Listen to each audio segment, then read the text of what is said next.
touch, 2, 1, touchdown.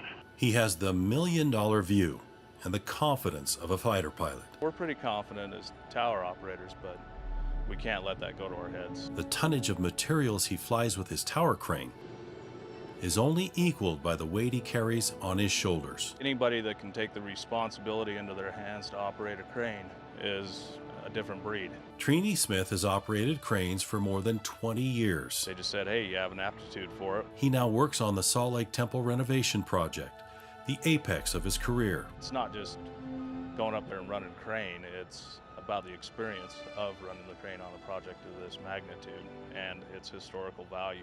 Trini's day starts around 6 a.m. Do those time slots work for everybody? in a coordination meeting with all the subcontractors on site to ensure their hauling needs are met. Crane coordination is a critical element to make the project run smoothly. Every delivery that we bring has got to be scheduled, gets on the hook with the scheduled crane time. Brad Bonney says cranes and their crews are the lifeblood of the Salt Lake Temple construction site. We couldn't do it without cranes. Crucial for a site that spans a single city block with limited access. Any other conflicts that we need to resolve? Looks like we're pretty clean on the south tower crane. After meeting with the subcontractors, Trini's crew updates their daily schedule. Then it's time to make the 20-minute climb to the top of the 270-foot tower crane. These solitary surroundings aren't for everyone. He won't climb down again until the job board is cleared for the day, which often surpasses 8 hours. He does everything at these lofty heights, from taking his lunch break to, well, everything else. I think we just about got it ready to go down there. These controls become extensions of Trini's own hands that operate with the precision and skill of a surgeon. The machine is a part of your body, basically. The payload weight, wind, and sway of the crane are constantly calculated to fly and land loads safely and accurately. Every pick, every movement you make, you're constantly taking safety into consideration. But crane operators like Trini have a secret weapon that aids in their excellence and a must when it comes to safety. All right, Trini, coming up easy.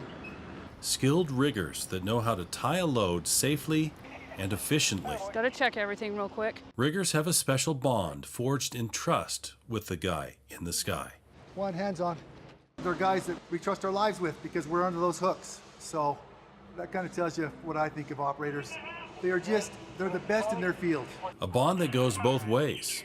On the ground, riggers are the eyes, ears, and voice of caution for the crane operator. We go through a lot to make sure everything we put in the air is safe. We do a lot of inspections, our rope, our rigging. Every time we put a hook to a pick point, we check for fractures, cracks, make sure the areas are cleared when we fly things overhead. Communication is key. All right, you're touching down on one side, inches for the other, and you are down. Radio is a prominent communication, but if radio communication isn't available, you go to hand signals. Whatever the job, there's a strap, That's 3-inch.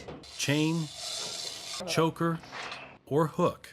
A tool chest of solutions for any payload to ensure it flies safely and securely over a construction site teeming with workers. Let's take 420s and see how the angle looks. Riggers are laser focused as they prepare this platform for flight over the construction site. I'd like to do it before the wind picks up. It needs to fly before the weather changes. The 10,000-pound platform heads to the top of the temple roof for installation.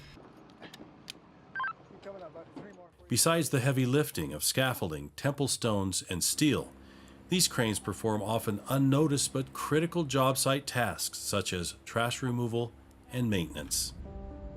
By the time the temple renovation project is complete, they will have moved more than an estimated 40 million pounds of material, equal to 2 times the weight of the Eiffel Tower. The church has always been special to me, and I'm getting a little choked up right now. The opportunity to work on such a project, especially this temple, it's really, really special. Like a conductor performing a symphony, Trini, with the help of his crew, will be at the controls affecting virtually every job on site through his extended touch. It's an important piece of this project.